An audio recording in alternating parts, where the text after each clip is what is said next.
The last passenger stepped off the morning stage in San Antonio, and Beatrice Jensen watched through the dusty window as the driver loaded her trunk onto the westbound coach with a grunt that echoed her own apprehension about the 100-mile journey ahead. She smoothed her dark blue traveling dress and adjusted the small hat perched on her honey-colored hair, trying to ignore the flutter of nerves in her stomach as she prepared to board the stagecoach that would carry her across the Texas wilderness to Laredo in this scorching summer of 1878.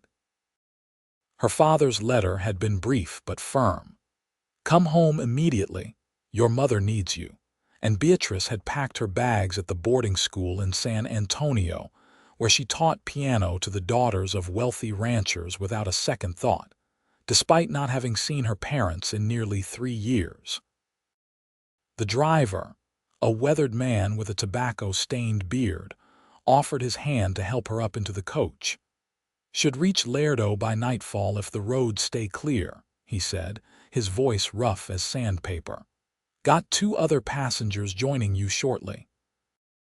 Beatrice settled onto the worn leather seat and arranged her skirts, grateful she would not be making this journey alone. The Texas heat pressed against the coach windows like a living thing, and she pulled a handkerchief from her reticule to dab at her forehead. At 22 years old, she had grown accustomed to the climate during her years in San Antonio.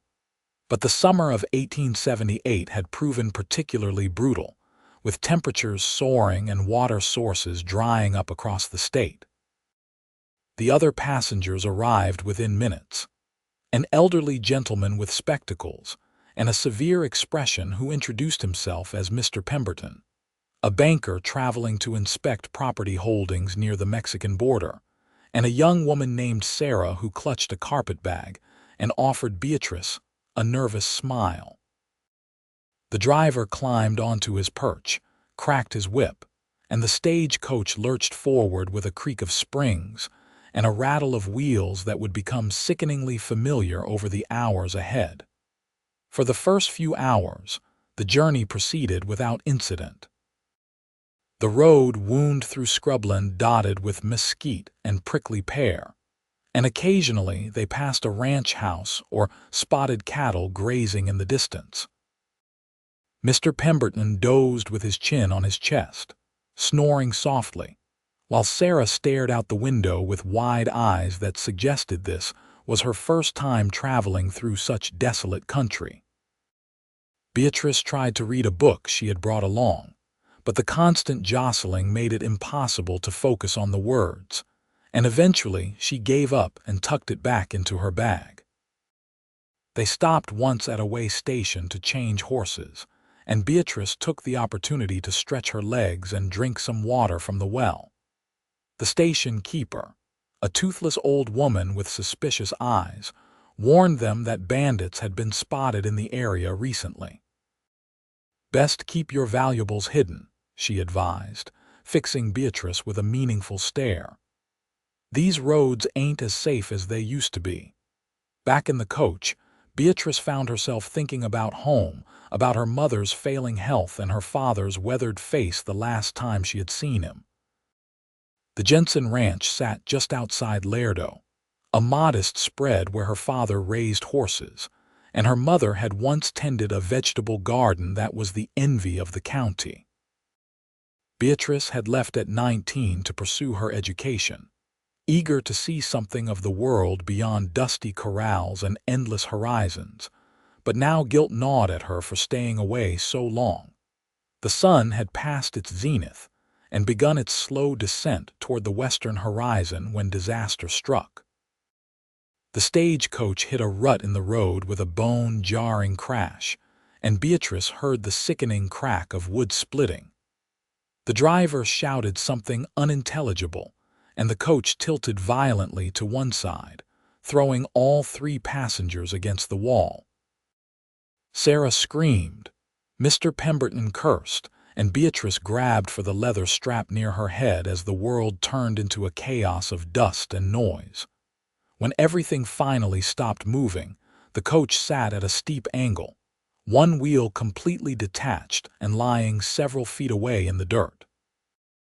Beatrice's shoulder ached where it had slammed against the door, and her hat had fallen off, releasing her hair from its careful arrangement. She helped Sarah right herself, then pushed open the upper door and climbed out onto the side of the tilted coach. The driver stood near the broken wheel, his face a mask of frustration and worry as he examined the damage. "Axles cracked clean through," he announced, kicking at the wheel with his boot. "Ain't no fixing this here. We're stranded. Stranded." Mr. Pemberton had emerged from the coach, his spectacles askew on his nose. "What do you mean stranded? Fix it at once." "Can't fix what's broken beyond repair," the driver snapped back. "And we're still a good 30 miles from Lerdo, maybe 15 from the last way station we passed." Beatrice looked around at the empty landscape stretching in all directions, nothing but scrub brush and the occasional rock formation breaking up the monotony. The sun beat down mercilessly, and she could already feel sweat trickling down her back beneath her dress. "What are we going to do?" she asked, trying to keep the tremor out of her voice. The driver scratched his beard and squinted at the sun. "I'll have to ride one of the horses back to that way station, get help, but that'll take the better part of a day, maybe longer. You folks will have to wait here." "Wait here?" Sarah's voice rose in panic. "In this heat? We'll die." "Ain't got much choice," the driver said grimly. He began unhitching one of the horses from the team. "I'll leave you what water we got and the supplies from the boot. Best find some shade if you can and stay put. I'll be back as soon as possible." Beatrice felt a cold knot of fear forming in her stomach despite the oppressive heat. 30 miles from town, with limited water and supplies, in the middle of the Texas wilderness, where bandits roamed and the sun could kill as surely as any bullet. But she forced herself to stay calm, to think practically. "We should move everything into the shade of that rock outcropping," she said, pointing to a formation about 50 yards away, "and ration the water carefully." The driver nodded approvingly. "Smart girl. You folks do that, and I'll be on my way. Sooner I leave, sooner I can get back with help." They watched him ride off, a solitary figure growing smaller and smaller until he disappeared into the heat shimmer that made the horizon dance and waver. Then they set about the grim task of making themselves as comfortable as possible. Mr. Pemberton carried the water canteens while Beatrice and Sarah dragged what supplies they could salvage toward the rocks. There was not much. Some dried meat, hardtack, a canteen of water for each of them, and a blanket that might provide additional shade if they could rig it up somehow. The afternoon dragged on with agonizing slowness. They sat in the meager shade of the rocks, speaking little, each lost in their own thoughts and fears. Mr. Pemberton complained about missing his appointments. Sarah cried quietly, and Beatrice tried to remain optimistic while her mind raced through increasingly dire scenarios. What if the driver did not make it back to the way station? What if bandits found them before help arrived? What if they ran out of water? As evening approached and the sun finally began to lose some of its fierce intensity, Beatrice heard a sound that made her blood run cold, the distant howl of coyotes. Sarah heard it too and clutched at Beatrice's arm. "What are we going to do?" she whispered. "We'll be fine," Beatrice said with more confidence than she felt. "We just need to keep the fire going once it gets dark. Animals are afraid of fire." "Fire?" Mr. Pemberton looked around at the sparse vegetation. "What are we going to burn?" It was a valid question. The scrub brush would burn quickly, and there was no proper firewood to speak of. Beatrice was trying to formulate an answer when she heard a different sound. The steady clip-clop of horse hooves on the hard, packed earth. All three of them jumped to their feet, hope and fear warring in their expressions. Was it help? Or was it the bandits the station keeper had warned them about? A rider emerged from the gathering dusk, sitting tall in the saddle on a magnificent chestnut mare. Even from a distance, Beatrice could see he was a cowboy, from his wide-brimmed hat to the worn leather chaps covering his legs. He rode with the easy confidence of a man who had spent most of his life on horseback. And as he drew closer, Beatrice could make out more details. Dark hair that curled slightly at his collar, strong features darkened by sun and wind, and eyes that seemed to take in everything with a single sweeping glance. He reined in his horse a respectful distance away and touched the brim of his hat. "Looks like you folks have had some trouble," he said, his voice a low drawl that reminded Beatrice of warm honey. "That your coach sitting broken back there on the road?" "Yes," Beatrice found her voice first. "The axle broke. Our driver rode back for help, but we've been waiting here for hours." The cowboy swung down from his saddle with fluid grace and walked closer, his spurs jingling softly with each step. Up close, Beatrice could see he was probably in his mid-20s, with a strong jaw shadowed by several days' worth of stubble and eyes the color of whiskey in sunlight. A gun belt sat low on his hips, the holster tied down in the manner of a man who knew how to use it, but his expression was kind as he surveyed their meager camp. "Name's Zachary Norwood," he said, touching his hat brim again. "I run cattle for the Double Bar Ranch about 20 miles south of here. Was heading back from checking the north pastures when I spotted your coach." His gaze lingered on Beatrice for a moment before moving to the others. "You're welcome to what help I can provide." "Mr. Pemberton, at your service," the banker said, stepping forward to shake Zachary's hand with obvious relief. "This is Miss Sarah and this is—" He trailed off, realizing he had never caught Beatrice's full name.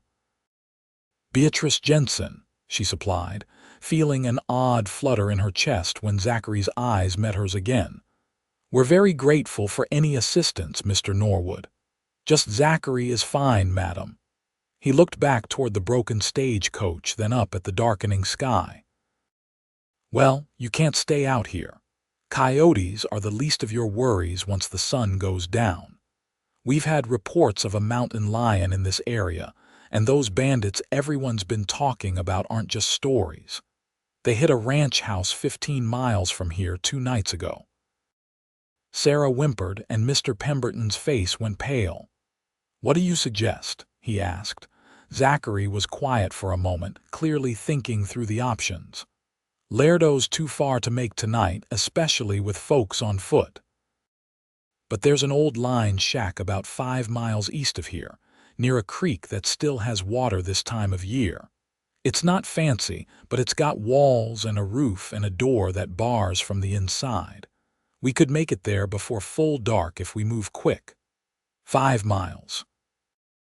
Mr. Pemberton looked down at his feet, already blistered from his brief walk from the coach to the rocks. "I'm not sure I can manage that distance." "You won't have to walk," Zachary said. "My horse can carry 2 if they're not too heavy. One of the ladies can ride with me and I can lead the others on foot. It's not ideal, but it's better than spending the night out in the open." "I can walk," Beatrice said immediately. "I'm used to it." It was not entirely true. Her years at the boarding school had involved more time at the piano than on her feet, but something about the situation made her want to appear capable in front of this stranger, who had appeared out of nowhere like an answer to a prayer. Zachary's eyes settled on her again, assessing. "You're sure, Miss Jensen, 5 miles in this heat, even with the sun going down, it's not easy." "I'm sure." "Then Miss Sarah can ride with Mr. Pemberton on my horse, and you and I will walk." He moved with quick efficiency, gathering up their supplies and helping Mr. Pemberton and a grateful Sarah up onto his mare. The horse shifted under the double weight but held steady, well-trained and patient. Zachary took the reins and gestured for Beatrice to fall in beside him. "Stay close and let me know if you need to rest. Pride won't do you any good if you collapse from exhaustion. They set off as the last rays of sunlight painted the western sky in shades of orange and pink. Zachary set a steady pace, not too fast but not dawdling either, his long legs covering the ground with ease. Beatrice had to work to keep up, her skirts hampering her movement, but she refused to complain. Behind them on the horse, Sarah and Mr. Pemberton rode in uncomfortable silence, both clinging to the saddle horn. "You said you were heading to Lerdo," Zachary said after they had walked in silence for a while. "You have family there." "My parents have a ranch outside town," Beatrice replied, slightly breathless from the pace. "My mother is ill. I'm coming home from San Antonio to help care for her." "I'm sorry to hear about your mother. The Jensens who raise horses. You know them, know of them. Your father has a reputation for breeding quality stock. I bought a mare from him 2 years back, best horse I ever owned." He paused. "That would make you the daughter who went off to get educated in the city. Your pa talks about you sometimes when he comes to town." Beatrice felt a warmth that had nothing to do with the lingering heat. "He does. Says his daughter plays piano like an angel and teaches the children of rich folks how to appreciate music." There was something in Zachary's tone, not quite teasing but not entirely serious either. "Says she's too smart for her own good sometimes and too stubborn to know when to quit." Despite her exhaustion and fear, Beatrice found herself smiling. "That sounds like something my father would say, though I prefer to think of it as determination rather than stubborn. There's a fine line between the two, I reckon."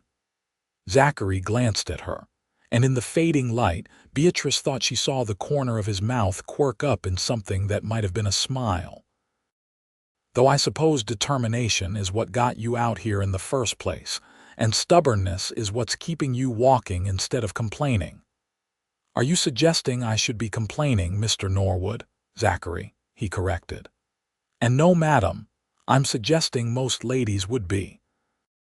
Fact that you're not says something about your character." They fell into a companionable silence after that, broken only by the sound of their footsteps and the occasional comment from Mr. Pemberton about his aching back. The sky deepened from pink to purple to the dark blue of twilight, and stars began to emerge one by one overhead. Beatrice had forgotten how bright the stars could be out here, away from the gas lamps of San Antonio. The Milky Way stretched across the heavens like a river of light, so dense with stars that it seemed almost solid. "Beautiful, isn't it?" Zachary's voice was soft, almost reverent. "Never gets old, no matter how many times I see it." "I forgot," Beatrice admitted. "In the city, there are so many lights you can barely see the stars, but out here, it's like the whole universe is on display." "That's one thing I could never give up," Zachary said. "Tried city life once, spent 6 months in Austin working in a warehouse, thought I'd lose my mind. Give me open sky and honest work any day over being cooped up between walls." "I can understand that," Beatrice said, surprised to find she meant it. 3 years ago, she could not wait to leave the ranch and experience city life.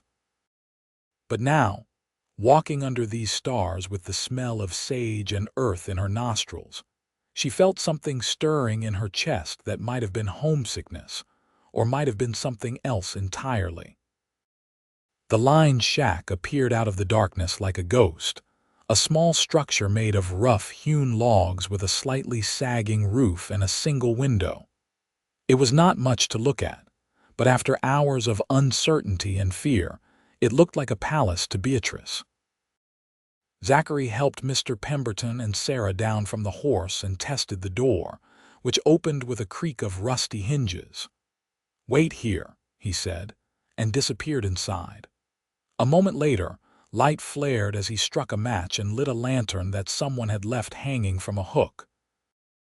The warm glow spilled out through the doorway, revealing a sparse interior. A wooden bunk built against one wall, a small table with 2 chairs, a stone fireplace, and not much else. But it was shelter and it was safe, and that was all that mattered. Zachary helped them carry the supplies inside, then excused himself to tend to his horse. Beatrice watched him lead the mare around to the side of the shack, where there was apparently a small lean-to stable, his movements sure and practiced even in the darkness. When he returned, he was carrying his saddlebags and a bedroll. "There's a creek about 50 yards behind the shack," he said, setting his gear down just inside the door. "Water's still running clear this time of year. I'll fetch some for drinking and cooking if you folks want to get settled." He was gone again before anyone could respond, leaving Beatrice alone with her fellow passengers. Sarah immediately claimed the bunk, her nerves finally catching up with her as she collapsed onto the thin mattress with a sob of relief. Mr. Pemberton sank into one of the chairs and removed his boots with a groan, revealing feet covered in blisters. Beatrice found herself at loose ends, too keyed up from the walk and the events of the day to rest. She busied herself tidying the small space, sweeping out dust and debris with an old broom she found in the corner, and arranging their supplies on the table. When Zachary returned with a bucket of water, she had coaxed a fire to life in the fireplace, using the dried wood stacked beside it. "You work fast," he observed, setting the bucket down and examining her handiwork with approval. "That fire will help keep any curious critters away, and we can heat some water for coffee if you've got any in those supplies." "I don't think so," Beatrice said, then remembered the driver had packed some provisions from the way station. She dug through the bags and emerged triumphant with a small package wrapped in oilcloth. "Never mind, I was wrong, and it looks like there's bacon and beans as well." "A feast," Zachary said with such dry humor that Beatrice could not help but laugh. The sound surprised her, breaking some of the tension that had gripped her since the stagecoach broke down. Zachary's expression softened. "That's better. You've been wearing worry like a coat all evening." "Things could be worse, Miss Jensen." "Beatrice," she corrected, echoing his earlier insistence on informality. "And I know they could be worse, if you hadn't come along when you did." "But I did," he said simply. "No point borrowing trouble by thinking about what might have happened. Better to focus on what's in front of you." It was practical cowboy wisdom, born of a life spent dealing with problems as they arose rather than worrying about possibilities. Beatrice found it oddly comforting. While Mr. Pemberton dozed in his chair and Sarah slept fitfully on the bunk, Beatrice and Zachary worked together to prepare a simple meal. He proved surprisingly competent at cooking over an open fire, and soon the small shack was filled with the aroma of frying bacon and boiling coffee. They ate in relative silence, but it was a comfortable quiet rather than an awkward one.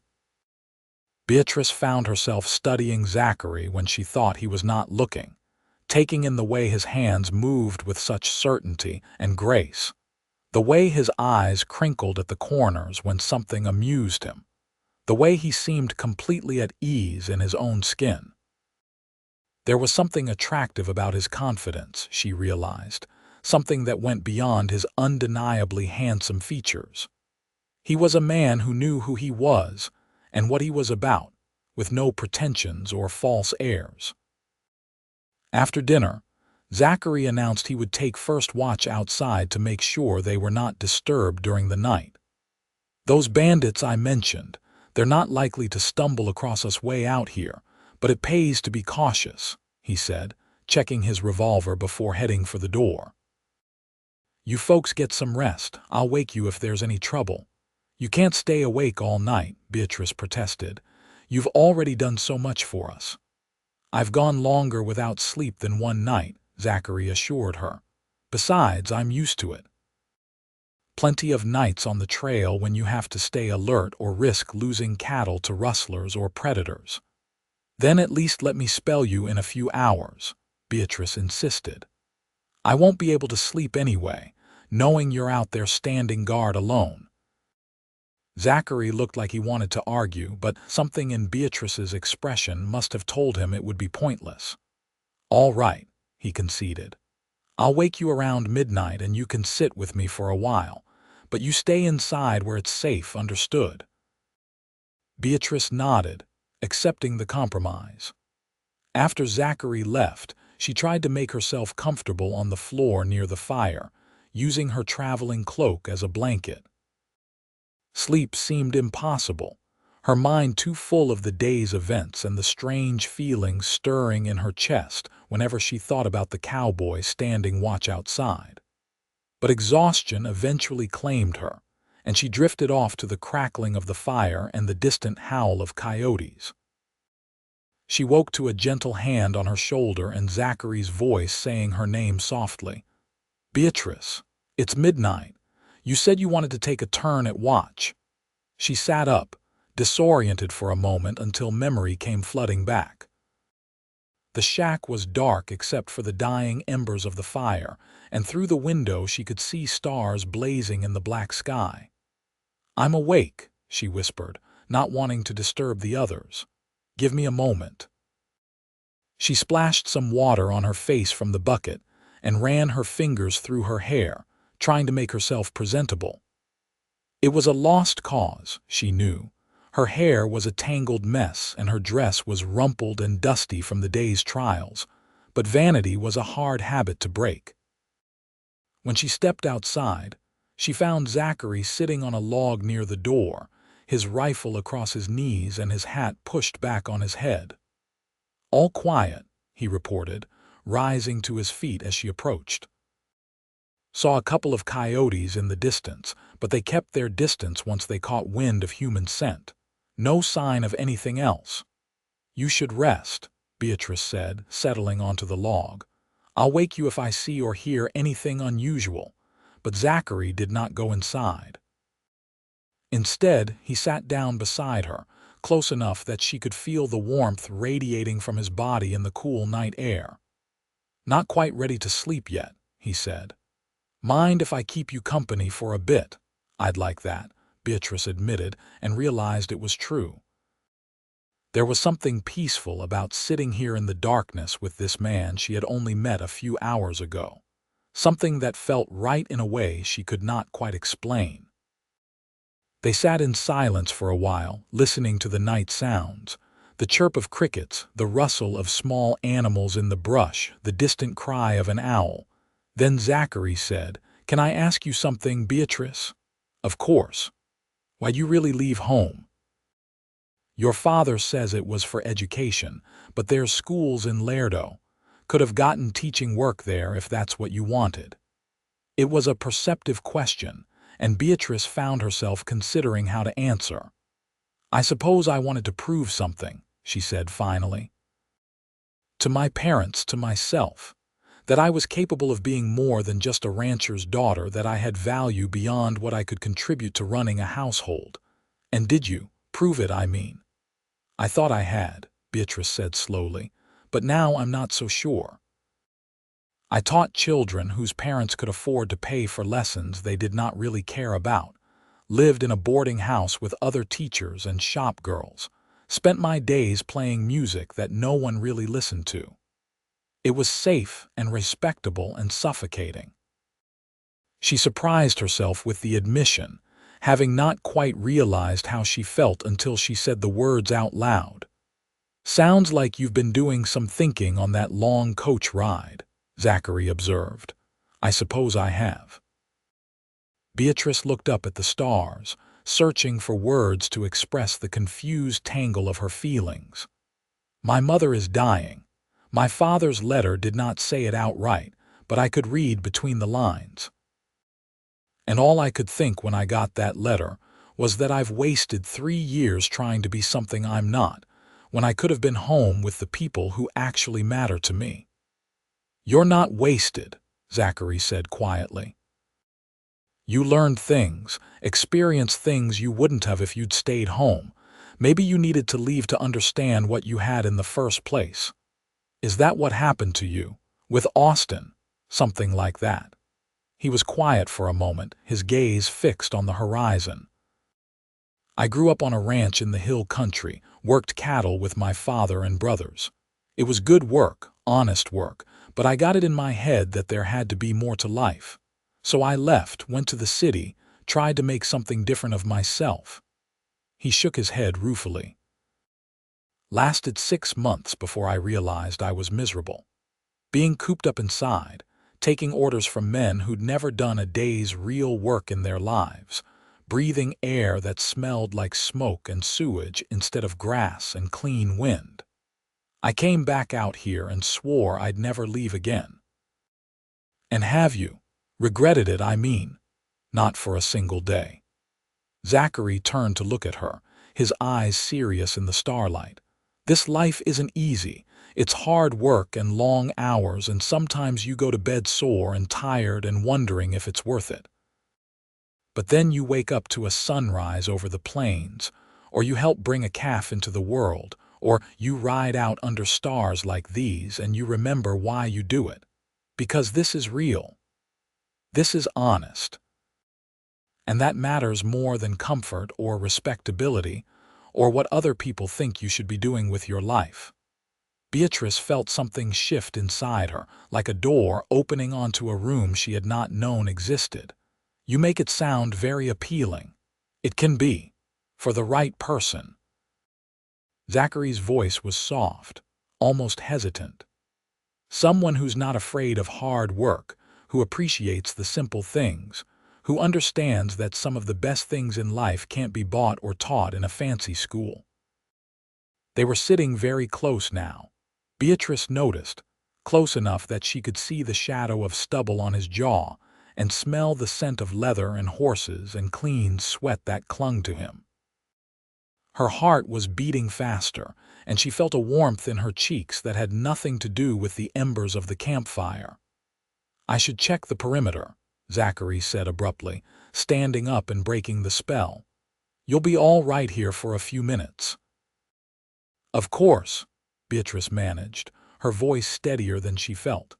She watched him walk off into the darkness, his figure silhouetted against the stars, and pressed a hand to her chest where her heart was still racing. What was happening to her? She had known this man for mere hours, and yet something about him drew her like a moth to flame. Was it just gratitude for being rescued? Or was it something deeper, something that recognized a kindred spirit in this cowboy who spoke about stars and sunrises with such quiet passion? When Zachary returned, they talked of safer things. The weather, the state of the cattle industry, the latest news from town. But there was an undercurrent to their conversation now, an awareness of each other that had not been there before. Beatrice found herself noticing little things about him. The way his hands gestured when he was making a point, the richness of his laugh when she said something that amused him, the way he really listened when she spoke, as if her words actually mattered to him.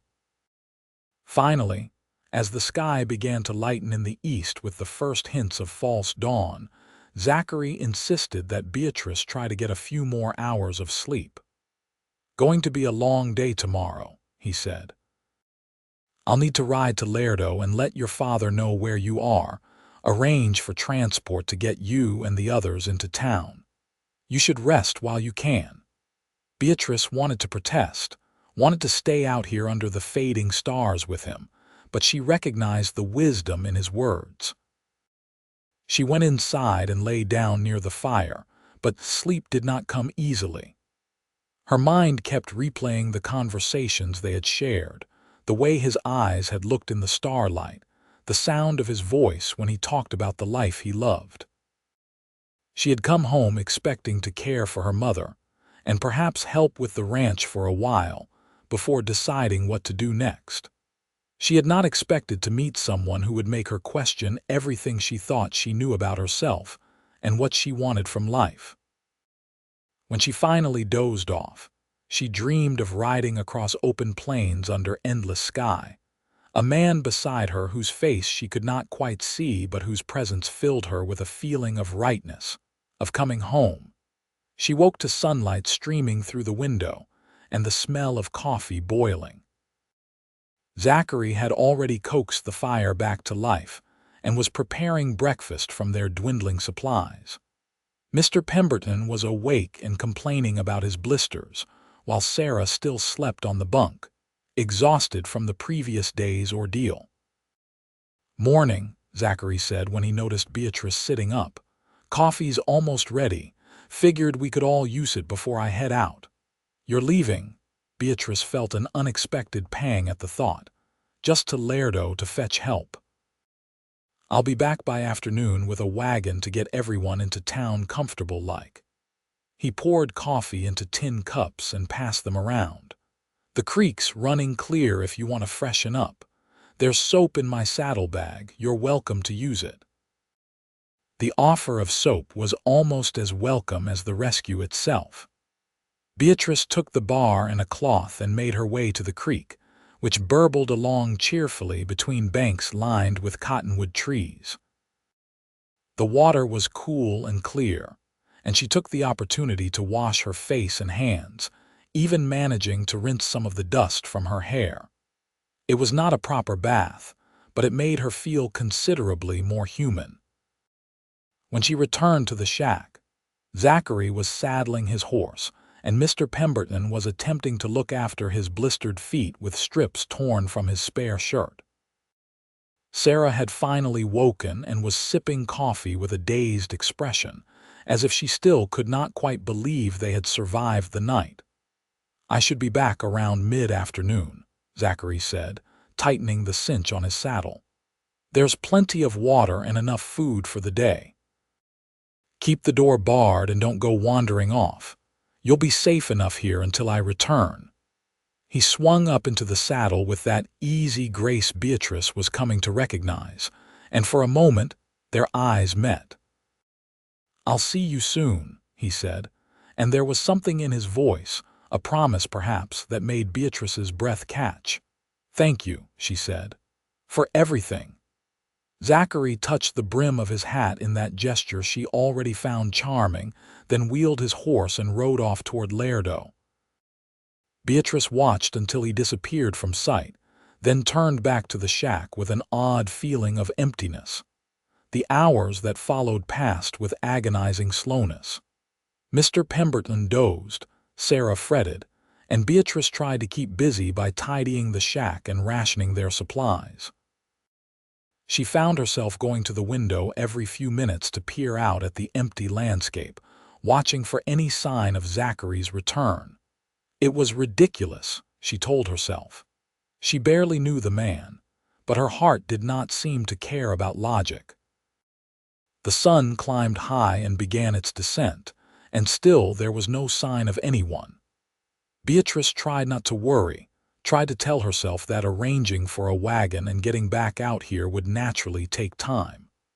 But as afternoon stretched into early evening, she found her anxiety growing. What if something had happened to him? What if he had run into those bandits, or his horse had gone lame, or any one of 100 other disasters that could befall a lone rider in this unforgiving country? She was standing at the window for perhaps the 100th time when she spotted dust on the horizon. Her heart leaped, then steadied as she made out not just a single rider but a wagon pulled by a team of horses, with 2 riders flanking it. One of them was Zachary. She would recognize the way he sat a horse anywhere. And the other was an older man who rode with the slightly stiff posture of someone whose joints had been tested by too many years and too much hard work. "They're coming." She called to the others and rushed outside without bothering to check her appearance. The wagon pulled up in front of the shack, and Beatrice's breath caught in her throat as she recognized the older rider. "Papa," she whispered, then louder, "Papa." Frank Jensen dismounted with a grunt and opened his arms, and Beatrice ran into them with tears streaming down her face. He was grayer than she remembered, more weathered, with new lines carved deep around his eyes and mouth. But his embrace was still strong, and his voice was still the same warm rumble she remembered from childhood. "Beatrice, girl, you scared 10 years off my life when this young man rode up and told me your coach had broken down." He held her at arm's length, examining her face as if to assure himself she was really all right. "Your mother would never have forgiven me if something had happened to you before you got home." "I'm fine, Papa, truly, thanks to Zachary." She looked past her father to where the cowboy was dismounting, suddenly shy. "He found us and brought us to shelter and kept watch all night to make sure we were safe." Frank Jensen turned to Zachary and extended his hand. "You have my profound gratitude, Mr. Norwood. My daughter is precious to me, and I'm in your debt for seeing her safe." "No debt, sir," Zachary said, shaking the offered hand firmly. "Anyone would have done the same." "No, they wouldn't have," Frank said shrewdly. "Not everyone would have gone so far out of their way for strangers. You're a good man, and I won't forget this kindness." While Frank helped Mr. Pemberton and Sarah into the wagon, arranging blankets and supplies to make them comfortable for the journey into town, Beatrice found herself standing beside Zachary, suddenly unsure of what to say.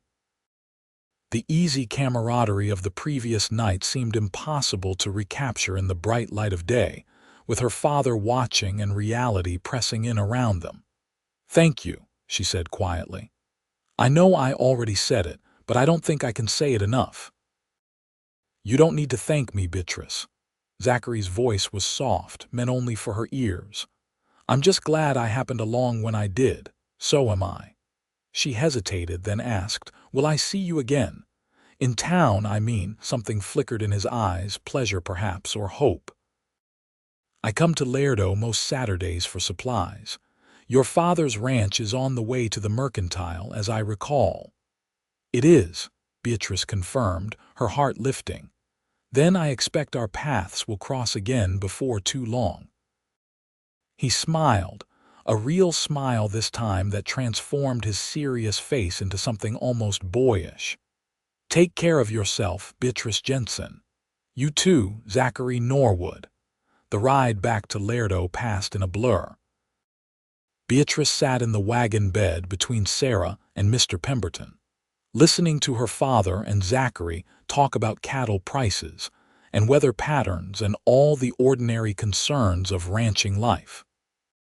She should have been paying attention, should have been catching up with her father after 3 years apart, but her mind kept drifting to the man riding beside the wagon, his easy posture in the saddle, the way the sun caught the dark strands of his hair.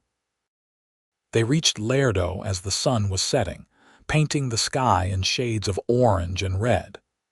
The town had grown in the 3 years Beatrice had been away, new buildings springing up along the main street, but it still had the dusty frontier feeling she remembered. Zachary helped deliver Mr. Pemberton to the hotel where he would wait for the next stage, and Sarah to the address where she was expected by relatives. Then he tipped his hat to Beatrice one more time and rode off toward the livery, leaving her alone with her father for the first time. "Seems like a fine young man," Frank observed as they continued out of town toward the ranch. "Helped you without asking for anything in return, treated you with respect, and he knows his way around horses and cattle. His kind is getting harder to find these days." "He was very kind," Beatrice agreed carefully, not wanting to reveal the confusing tangle of feelings in her chest. "Known the Norwood family for years," Frank continued, as if musing to himself. "His father runs a good operation in the hill country, raised his sons to be hardworking and honest. Young Zachary there, he works for the Double Bar now, but I hear tell he's been saving his money to buy his own spread. Got his eye on some land north of here, good grazing country with year-round water." Beatrice listened to this information with more interest than she would have expected. A cowboy with ambition and plans for the future, who wanted to build something of his own. There was nothing wrong with that, nothing at all. The Jensen ranch came into view as the last light faded from the sky, a modest but well-maintained spread with a house, barn, corrals, and several outbuildings. Smoke rose from the chimney, and Beatrice felt her throat tighten with emotion. Home. After 3 years of city life and boarding houses and teaching other people's children, she was finally home. Her mother was waiting on the porch, and Beatrice's heart clenched at how frail she looked. Martha Jensen had always been a sturdy woman, strong from years of hard work, but the illness had wasted her until she seemed almost insubstantial. Her hair, once the same honey color as Beatrice's, had gone completely gray, and her hands trembled slightly as she reached out to embrace her daughter. "Beatrice," she whispered, her voice cracking. "My girl, my dear girl, you came home." "Of course I came home, Mama," Beatrice said, holding her mother gently, afraid she might break. "I'm here now and I'm not leaving." That night, after her mother had gone to bed and the house was quiet, Beatrice sat with her father at the kitchen table and learned the full extent of her mother's illness. It was cancer, the doctor said, too advanced to treat. Martha had perhaps a few months, maybe less. Frank's voice cracked when he told Beatrice this, and she saw the helplessness in his eyes, the grief of a man watching his wife of 30 years slip away and being powerless to stop it. "I'm glad you're here," Frank said, gripping Beatrice's hand. "She's been asking for you. Wanted to see you settled before she goes, wanted to know you'd be taken care of." "I can take care of myself, Papa," Beatrice said gently. "I know you can, girl, but a mother worries, that's just how it is." He paused, then added, "We're going to need help with the ranch, too. I can't manage all the work alone, not and care for your mother proper. Was thinking of hiring some hands." "I can help," Beatrice offered immediately. "I grew up here, I remember how to do the work." Frank looked at her with surprise and something that might have been pride. "You're willing to give up that teaching position? The city life?"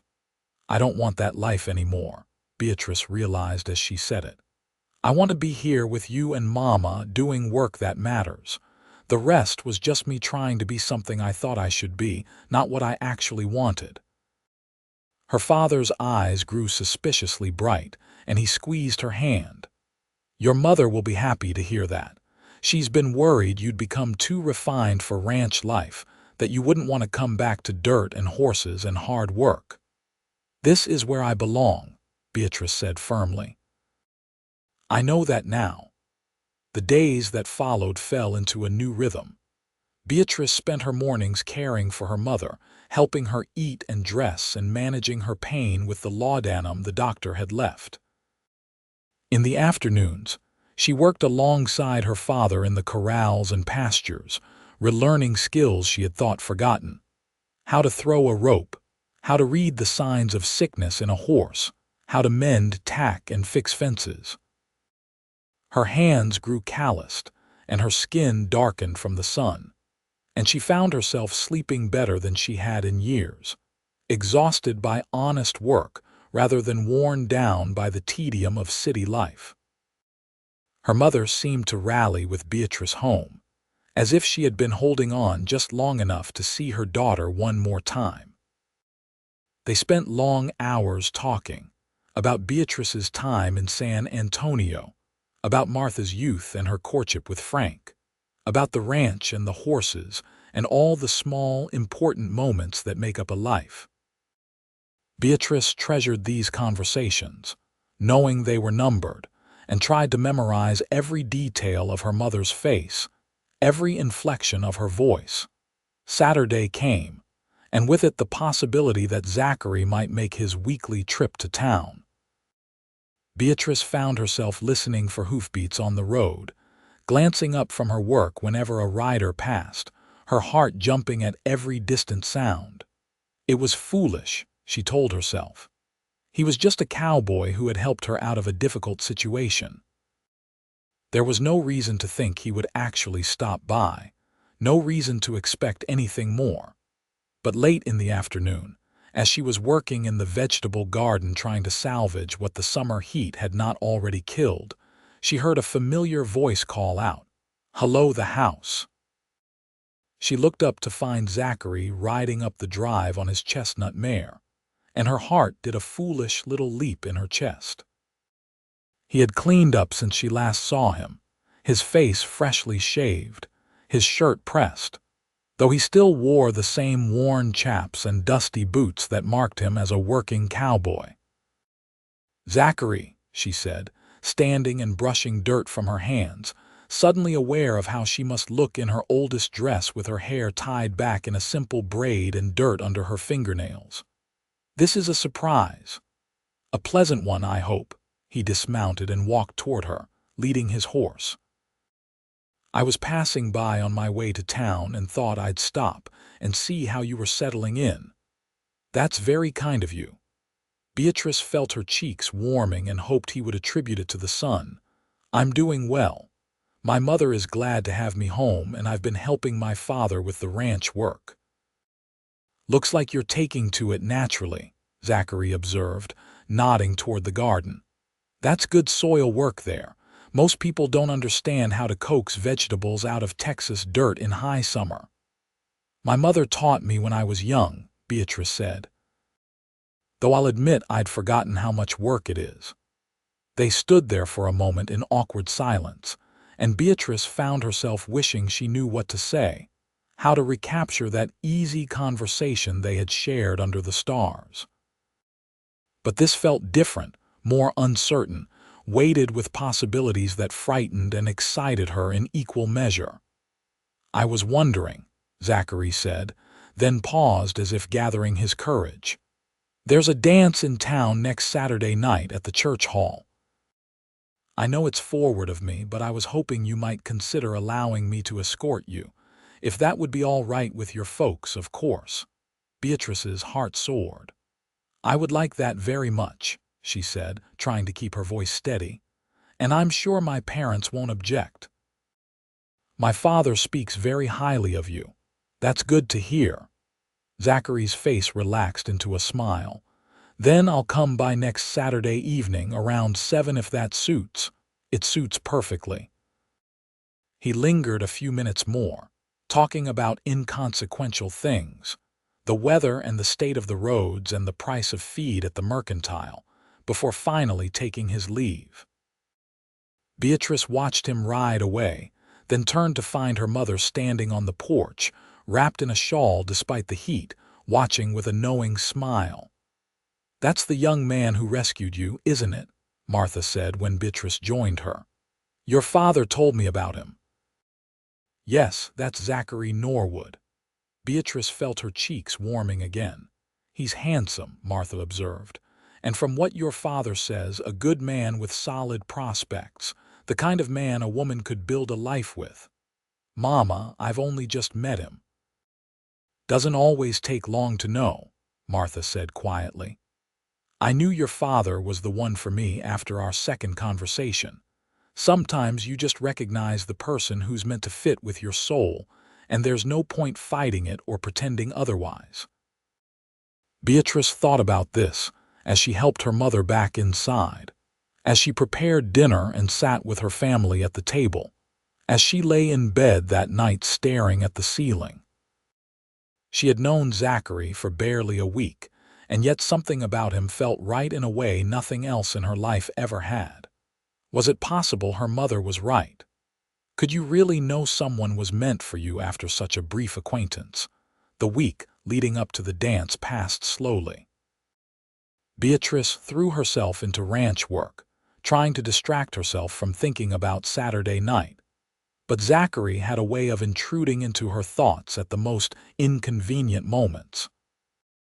She would find herself remembering the sound of his voice in the darkness, the way he had looked at her with those whiskey-colored eyes, the feeling of safety and rightness that had surrounded her when she was with him.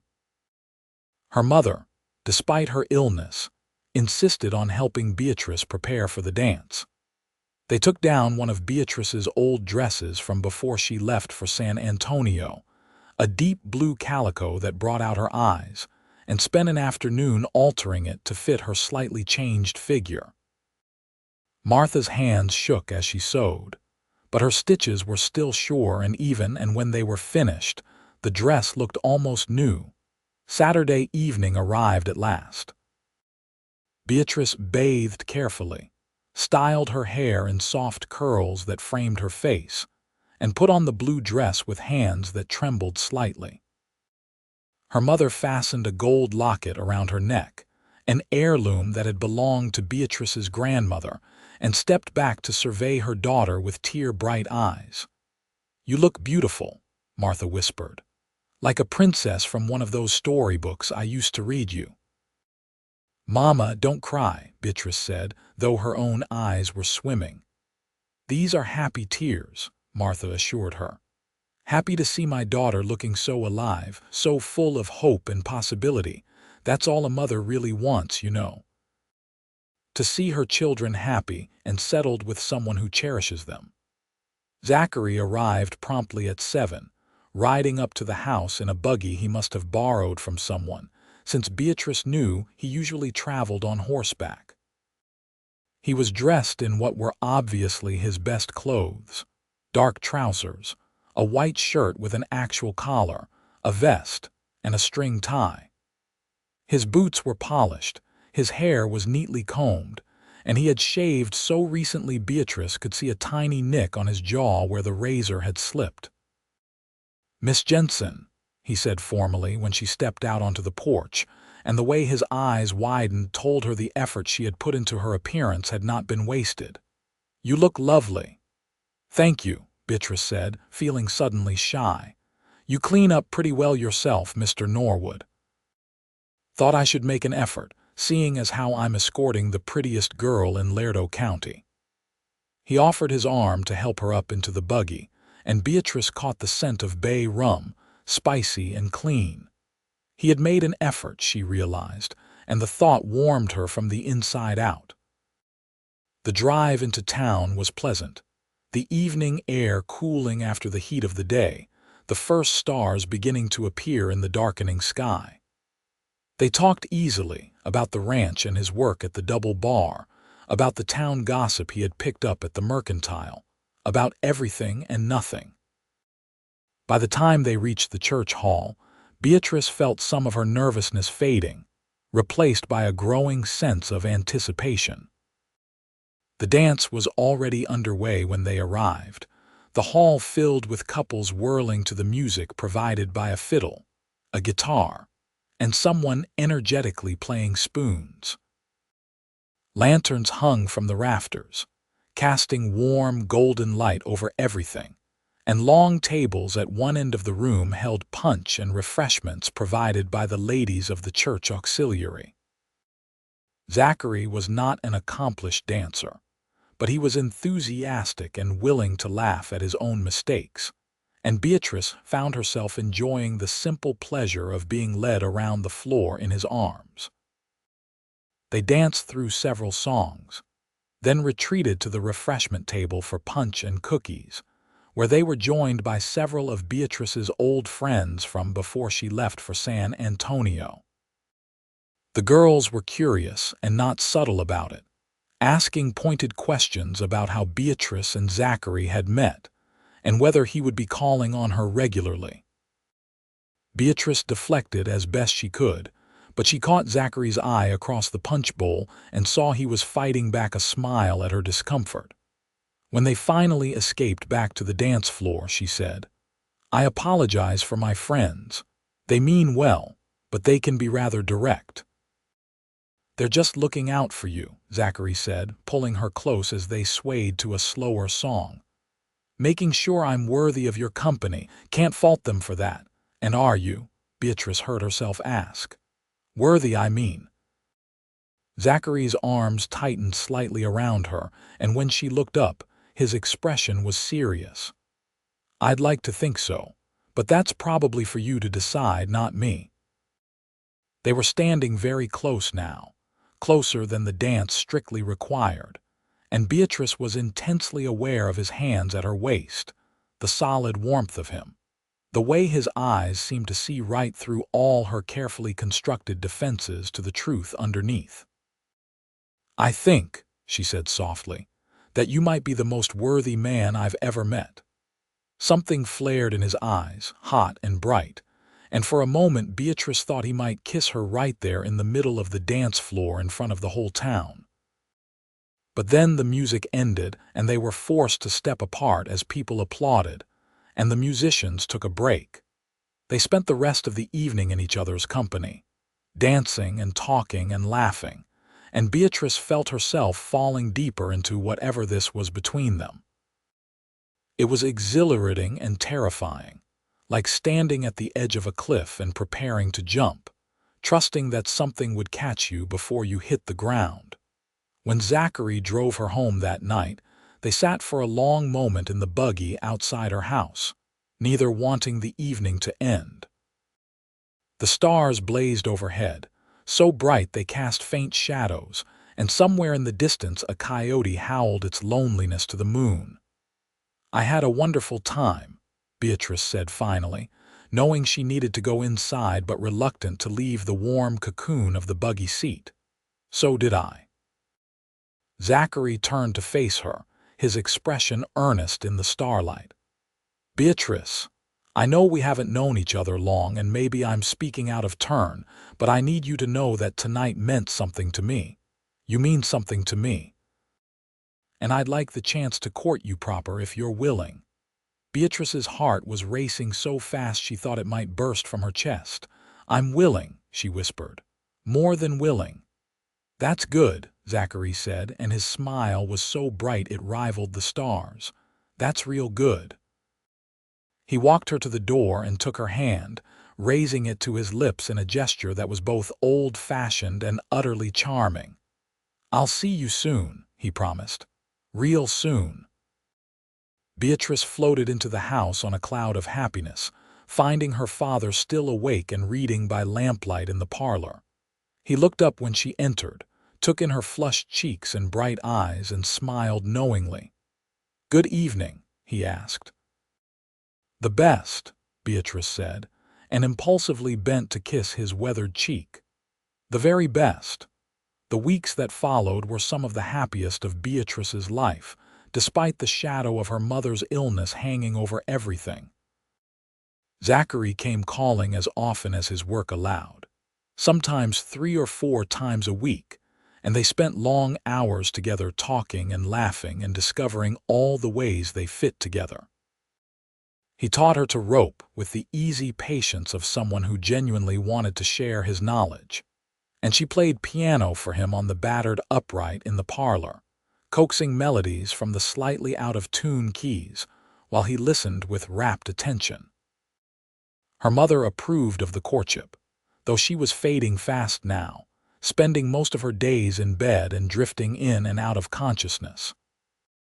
On her good days, she would ask Beatrice about Zachary, wanting to hear every detail of their time together, and Beatrice would sit beside the bed and share everything, painting pictures with words of the man she was growing to love. Because it was love, Beatrice realized one evening as she watched Zachary help her father mend a fence, working together with easy camaraderie.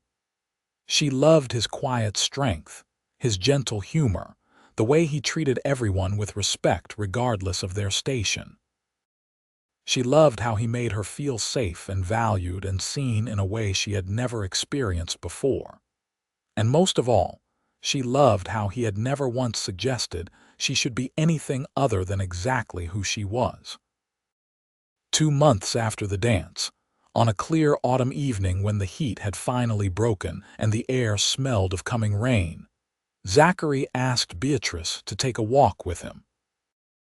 They strolled out toward the horse pasture, where the mares grazed peacefully in the fading light, and stopped beneath an old cottonwood tree that had been there since before Beatrice was born. "I've been doing a lot of thinking," Zachary said, taking both her hands in his. "About the future, about what I want out of life, about where I see myself in 5 or 10 years. And every time I try to picture it, you're there. Right beside me, building something together. Beatrice's breath caught, her heart pounding so loud she was sure he must be able to hear it. "I know I'm just a cowboy," Zachary continued, his voice steady despite the vulnerability in his eyes. "I don't have much to offer right now except hard work and a willingness to provide for you and any family we might have. But I've been saving my money and I've got my eye on that land I told your father about, and I think I could make something of it. Make a real home, a good life." He dropped to one knee, still holding her hands, and Beatrice felt tears spring to her eyes. "Beatrice Jensen, would you do me the tremendous honor of becoming my wife? I promise I'll spend every day trying to make you happy, trying to be worthy of the gift you'd be giving me." "Yes," Beatrice whispered, then louder. "Yes, Zachary, yes." She pulled him to his feet and threw her arms around his neck, laughing and crying at the same time. "You already make me happy. You already are worthy, and I can't imagine spending my life with anyone else." Zachary kissed her then, sweet and sure, and Beatrice felt like the world had finally clicked into place, like all the confusion and searching of the past few years had led her exactly where she needed to be. When they finally broke apart, both breathless, Zachary reached into his pocket and pulled out a simple gold band. "It's not fancy," he said apologetically, sliding it onto her finger. "But it was my grandmother's, and she and my grandfather were married for 52 years. I'd like to think that's a good omen for us." "It's perfect," Beatrice said, holding her hand up to watch the ring catch the last rays of sunlight. "Absolutely perfect." They told her parents that evening, and Frank Jensen's face split into a wide grin as he shook Zachary's hand and pulled him into a brief, hard embrace. "Welcome to the family, son," he said gruffly. "You'll take good care of my girl." "With my life, sir," Zachary promised. Martha was too weak to get out of bed, but when they told her the news, her eyes filled with happy tears and she reached out to squeeze both their hands. "I'm so glad," she whispered. "So very glad to see you settled with a good man, Beatrice. Now I can rest easy." The wedding was planned for the following month, a small affair at the church in Laredo with just family and close friends in attendance. Martha's health was declining rapidly, and everyone understood the need to move quickly so she could attend the ceremony. The ladies of the town rallied around Beatrice, helping her sew a simple white dress and prepare food for the reception, and Frank spared no expense on flowers and decorations for the church. The day of the wedding dawned clear and bright, with a crispness to the air that promised winter was not far behind. Martha was so weak that morning that they were not sure she would be able to make the trip into town, but she rallied with a strength born of pure will, insisting she would not miss seeing her only daughter married. Beatrice stood in a small room at the back of the church, her hands shaking as she fastened the tiny buttons on her white dress and tried to calm the butterflies in her stomach. This was what she wanted.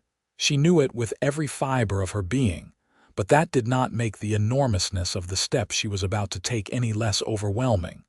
Her father appeared in the doorway, looking uncomfortable in his Sunday suit, but with pride shining in his eyes. "You ready, girl?" he asked gently. "I am," Beatrice said, and realized it was true.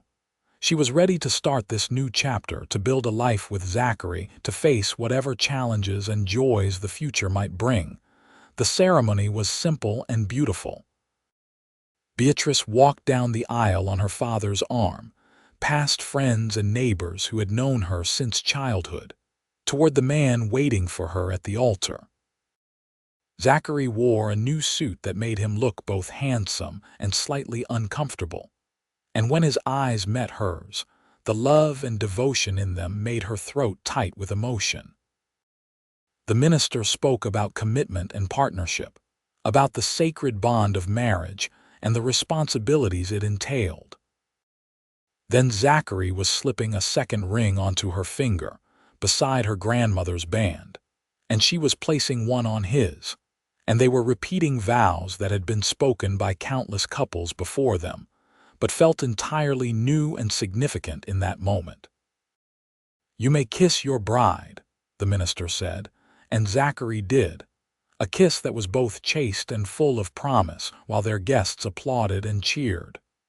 The reception was held at the hotel, with music and dancing and more food than seemed possible.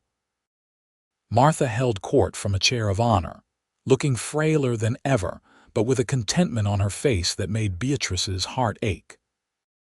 Her mother had held on to see this day, had fought the disease ravaging her body with every ounce of will she possessed. And now that she had witnessed her daughter's happiness, Beatrice could see her beginning to let go. Zachary danced with his new bride, then with his mother-in-law, carefully supporting Martha's weight as they moved slowly across the floor to a gentle waltz. When the song ended, he escorted her back to her chair and bent to kiss her cheek, and Beatrice saw her mother say something to him that made moisture gleam in his eyes. Later, when Beatrice asked what Martha had said, Zachary's voice was thick with emotion. "She told me to take good care of you, and that she was trusting me with her most precious treasure, and that she knew I'd be true to that trust because she could see in my eyes that I loved you as much as she did." "She's right," Beatrice said softly, leaning her head against his shoulder. "You do and you will, and I'm so grateful I found you." "We found each other," Zachary corrected, pulling her close. "Best day's work I ever did, riding out to check those north pastures, and finding a broken-down stagecoach with the most remarkable woman I'd ever met sitting under the stars looking like she belonged there." They spent their wedding night at the hotel in Laredo, in a room that felt luxurious after the simplicity of ranch life. And Beatrice learned what it meant to be truly joined with another person, body and soul. Zachary was gentle and patient, taking his time to ensure her comfort, and when they finally fell asleep in each other's arms as the stars wheeled overhead, Beatrice thought she had never been happier. The next few weeks were bittersweet. Beatrice moved her belongings to the small house Zachary rented near the Double Bar Ranch where he worked, but she spent every day at her parents' ranch caring for her mother.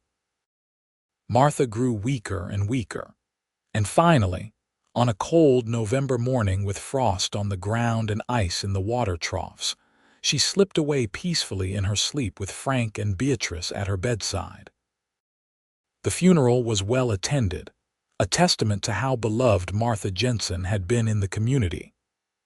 Beatrice stood between her father and her husband, drawing strength from both of them, as the minister spoke about Martha's kindness and generosity and the legacy of love she left behind.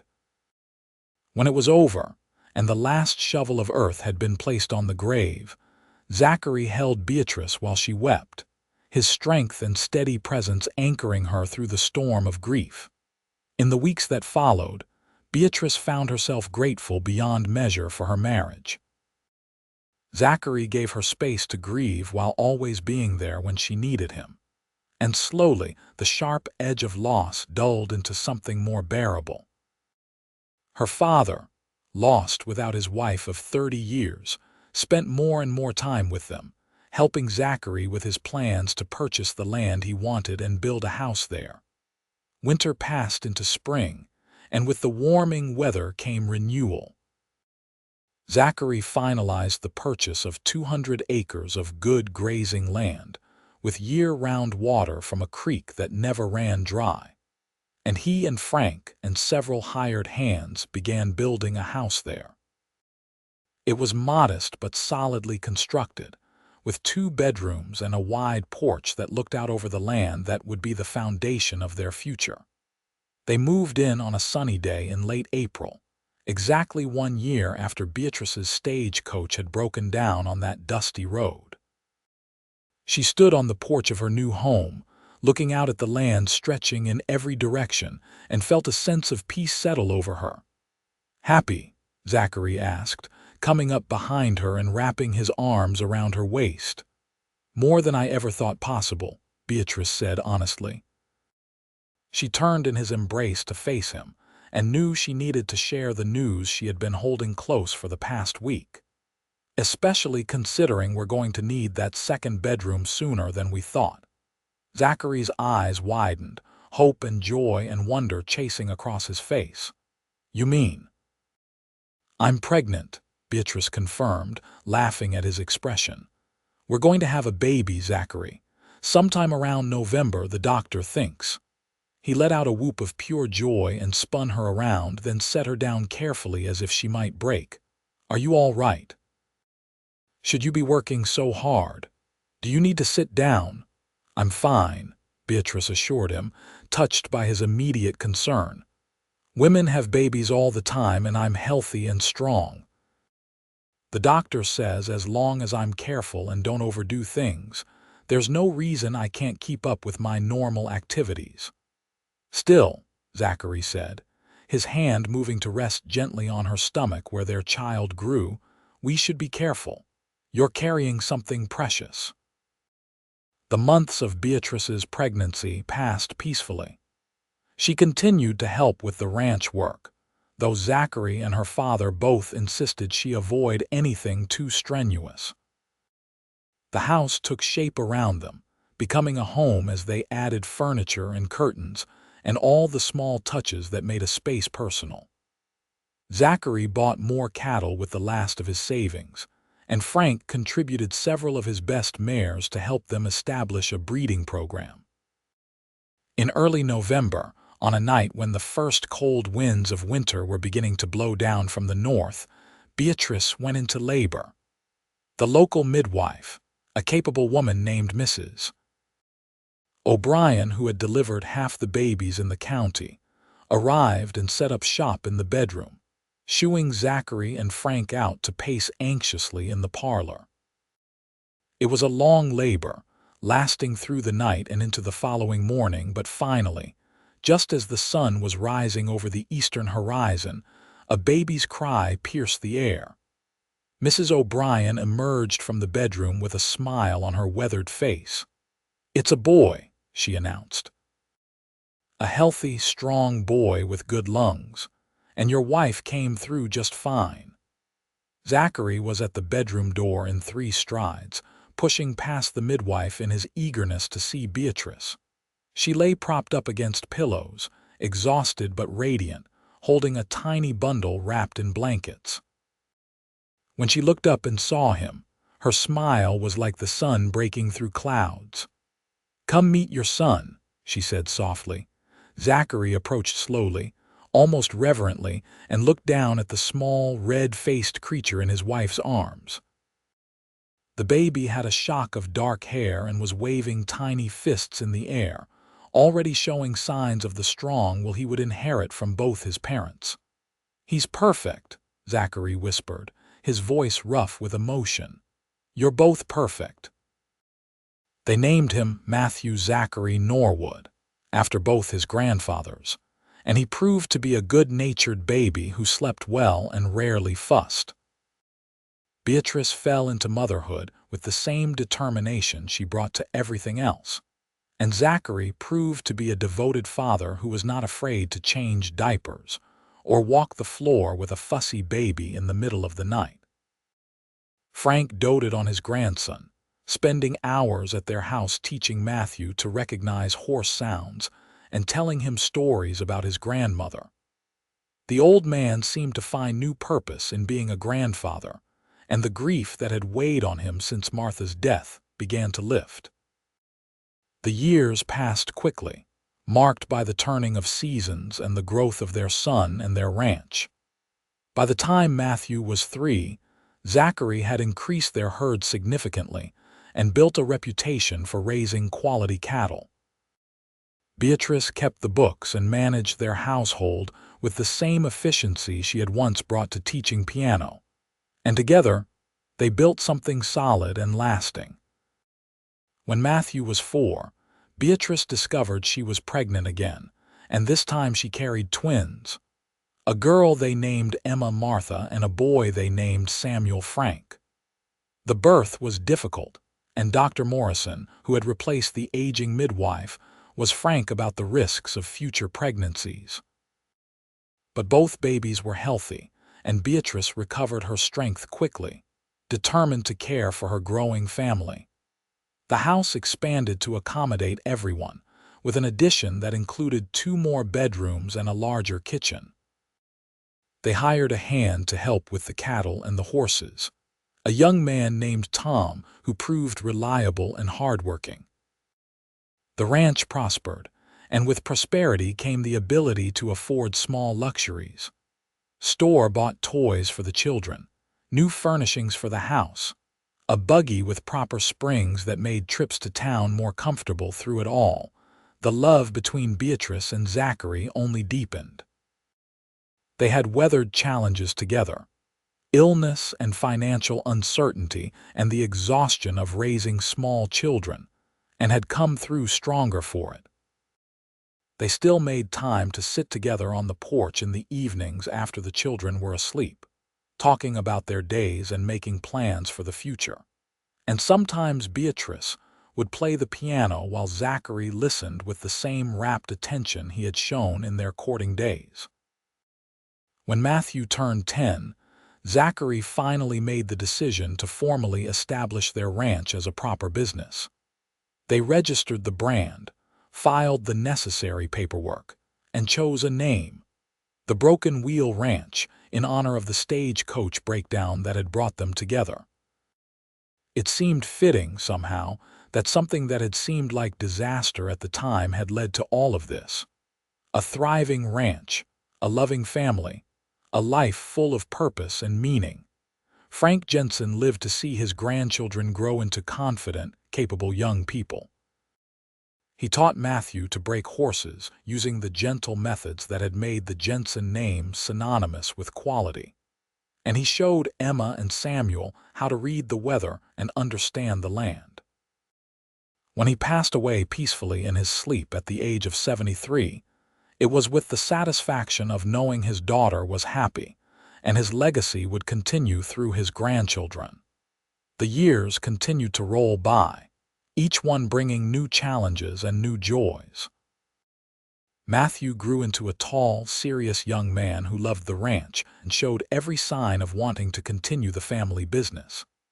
Emma was bright and curious, always reading and asking questions, and Beatrice saw echoes of her own younger self in her daughter's desire to understand the world. Samuel was the adventurous one, always getting into scrapes and coming home muddy and grinning, with Zachary's easy charm and Martha's determination. When Beatrice was 45, she realized with some shock that she had been married to Zachary for nearly a quarter century. It seemed impossible that so much time had passed, and yet when she looked at the life they had built together, she could see each year marked in the growth of their children, the expansion of their ranch, the deepening of their bond. They celebrated their anniversary quietly, just the two of them, with dinner at the hotel in Lerdo where they had held their wedding reception all those years ago. The town had grown considerably, with new businesses and even a railroad spur that made shipping cattle easier, but the hotel remained much the same. They sat at a table by the window, holding hands across the tablecloth, and Beatrice found herself thinking about that scared young woman who had climbed off a broken stagecoach all those years ago. "You ever regret it?" she asked Zachary. "Marrying so young, taking on a wife and family before you'd really had a chance to establish yourself." Zachary looked at her with those whiskey-colored eyes that could still make her heart skip a beat. "Not for a single second," he said firmly. "You and the children, this life we've built together, it's everything I ever wanted and more than I thought I deserved. I thank God every day that my boss sent me to check those north pastures at exactly the right time to find you." "I thank God, too," Beatrice said softly. for the broken stagecoach, for you finding me, for every moment since.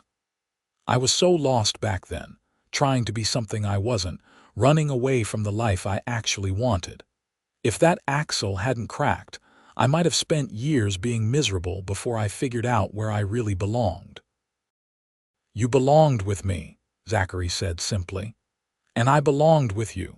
Sometimes I think we would have found each other no matter what, because we were meant to fit together. The stagecoach just helped speed things along. That night, lying in bed in a hotel room that echoed with memories of their wedding night, Beatrice found herself overwhelmed with gratitude. She had a husband who loved her unconditionally, children who were growing into good people, a home and a life that brought her satisfaction and joy. The scared girl on the broken stagecoach had found exactly what she needed: purpose, belonging, and a love that had stood the test of time. Matthew married at 22, bringing home a sweet-natured girl from town named Alice, and Beatrice became a grandmother at 48 when Alice gave birth to twin boys. Watching Zachary hold his grandsons, seeing the wonder and love on his face, Beatrice was reminded of the day Matthew was born and how frightened and awed Zachary had been. He was grayer now, his face more lined, his hands rougher from decades of hard work, but to her, he was just as handsome as the young cowboy who had appeared out of the dusk all those years ago. Emma left for school in San Antonio when she was 18, determined to become a teacher like her mother had been, and Beatrice supported her decision, even though it meant an empty chair at the dinner table. She understood her daughter's need to test herself away from home, to prove she could make her own way, because she had felt exactly the same way at that age.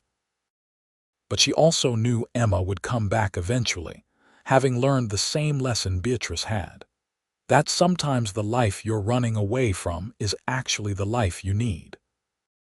Samuel showed no inclination to leave, throwing himself into ranch work with enthusiasm, and declaring his intention to stay on the broken wheel and help Matthew run things when Zachary eventually decided to step back. The two brothers worked well together, different enough in temperament to complement each other, but similar enough in values to avoid serious conflict. As Beatrice moved into her 50s, she found herself reflecting more and more on the journey that had brought her here.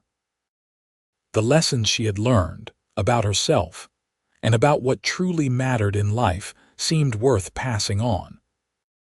She started writing them down, not with any intention of publication, but simply to leave something for her children and grandchildren, a record of where they came from and the choices that had shaped their family. She wrote about the stagecoach breakdown, about the long, fearful hours spent waiting in the heat, about the moment Zachary appeared on the horizon like an answer to prayer. She wrote about their courtship, about falling in love under the stars, about the dance where he had asked to court her properly. She wrote about her mother's illness and death, about the pain of loss and the comfort of having someone to share that pain with. And she wrote about building a life together, about the hard work and the small joys and the deep satisfaction of creating something lasting.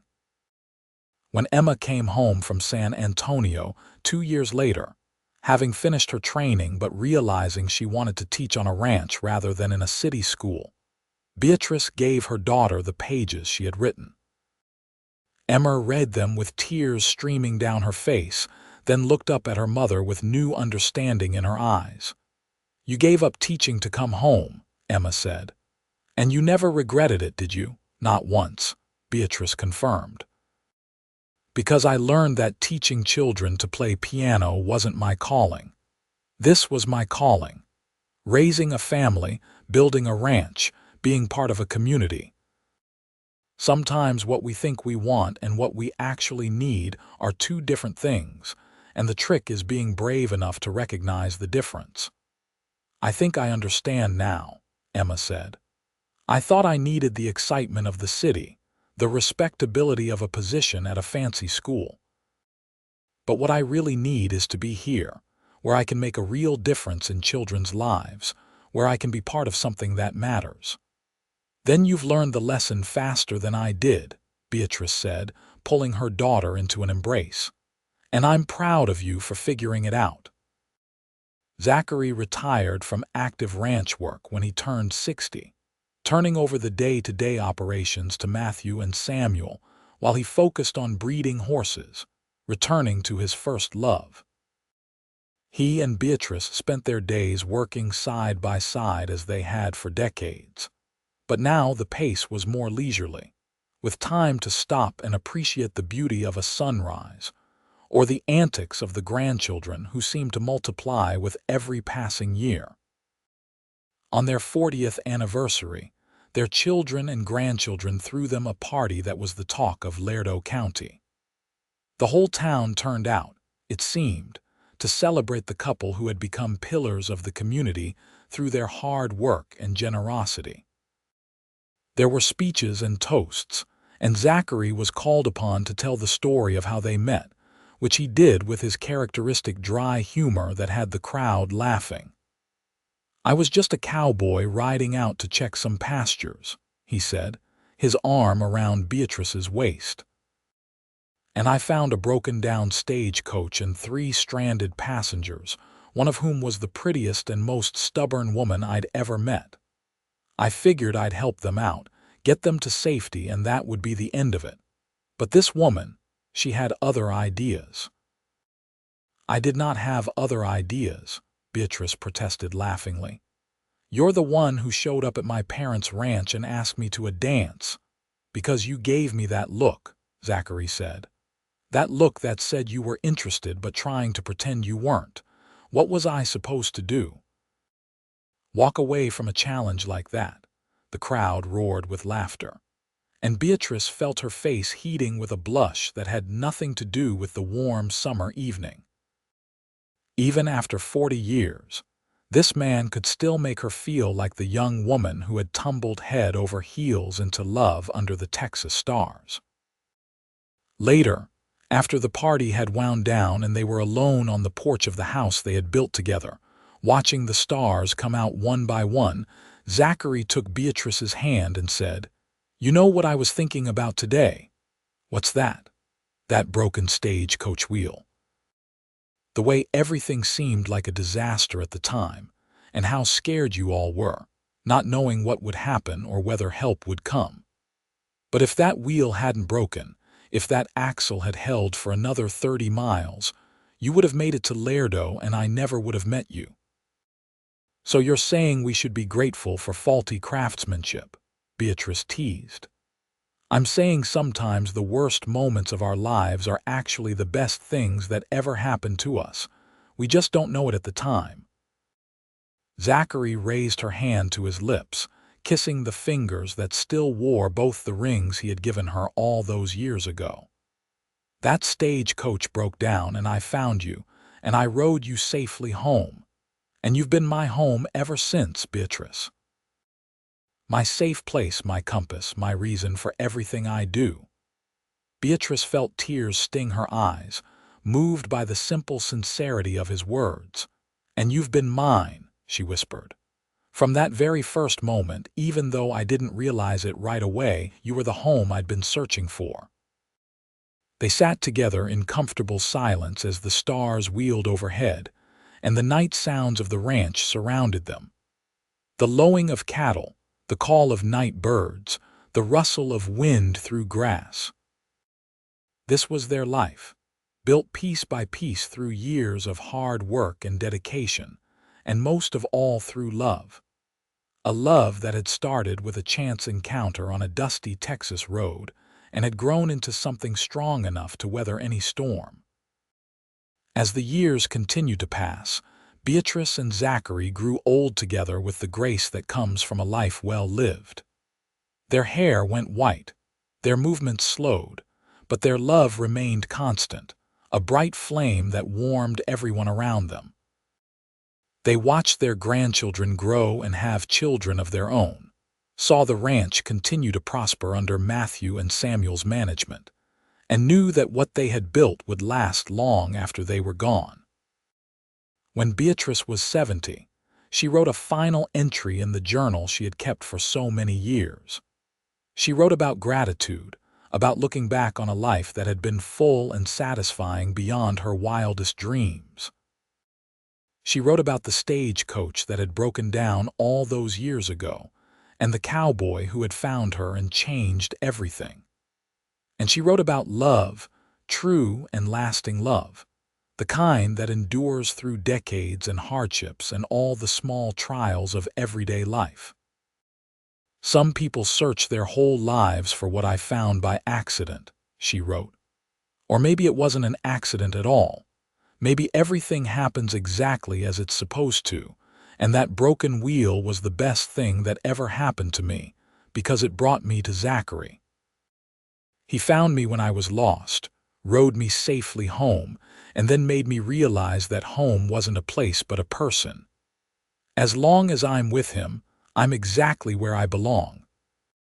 On the morning of their 50th anniversary, Beatrice woke to find Zachary already up and dressed, standing on the porch watching the sunrise. She joined him there, slipping her hand into his with the ease of 5 decades of practice, and together they watched the sky turn from pink to gold to brilliant blue. 50 years, Zachary said wonderingly. Half a century. When I spotted that broken stagecoach and rode over to help, I never imagined I'd end up here with you with all of this. Best decision you ever made stopping to help, Beatrice said. Best decision I ever made was asking you to that dance, Zachary corrected. And then asking you to marry me, and then building this ranch with you, and then raising our children and watching them grow. Every day with you has been a gift, Beatrice. Every single one. They held their anniversary celebration at the ranch, with the entire family gathered around them. Children and grandchildren and great-grandchildren filling every corner of the house with noise and laughter and life. There was a great feast and music and dancing, and Zachary insisted on taking Beatrice onto the makeshift dance floor that had been set up in the yard. "May I have this dance?" he asked formally, bowing as if they were back at that church hall so many years ago.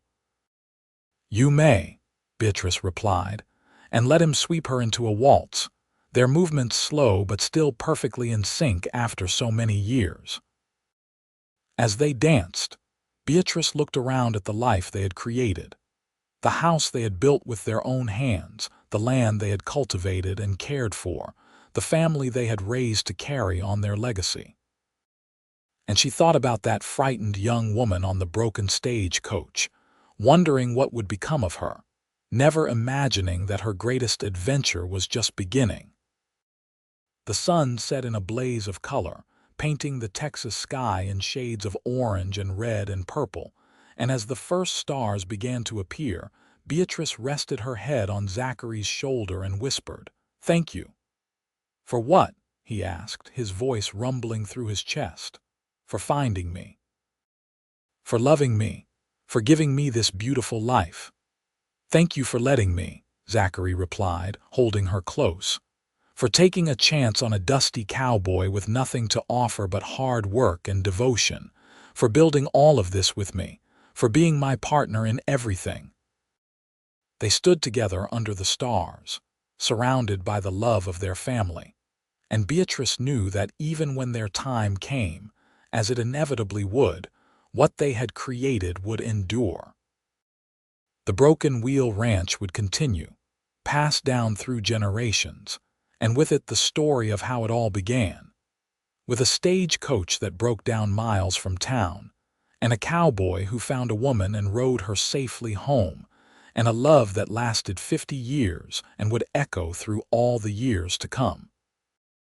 The story of Beatrice and Zachary became a legend in Lerdo County, told and retold until the details took on an almost mythical quality. But those who knew them understood that the real miracle was not the dramatic rescue or even the instant connection they had felt. The real miracle was in the daily choice they made, year after year, to love each other, to work together, to build something lasting in a harsh and unforgiving land. They lived out their remaining years in contentment, growing old together with dignity and grace. And when they finally passed, first Zachary at 78 and then Beatrice 6 months later at 75, the whole county mourned. They were buried side by side on a hill overlooking the ranch, with a simple headstone that read, "Together always." But their legacy lived on in the ranch that continued to thrive, in the children and grandchildren and great-grandchildren who carried their blood and their values into the future, and in the story that was still told on summer evenings when families gathered on porches to watch the stars come out. The story of how a stagecoach broke down miles from town, and a cowboy found a woman and rode her safely home, and how that single act of kindness became the foundation for a love that lasted a lifetime and created something beautiful that would endure long after they were gone. And sometimes, on quiet evenings when the wind blew just right across the Texas plains, people swore they could see two figures standing on that porch, hand in hand, watching the sunset together as they had done for 50 years. Whether it was really them or just a trick of the light and wishful thinking, no one could say for certain. But it was a comforting thought, the idea that some love was so strong it could transcend even death, binding two souls together for all eternity. The end.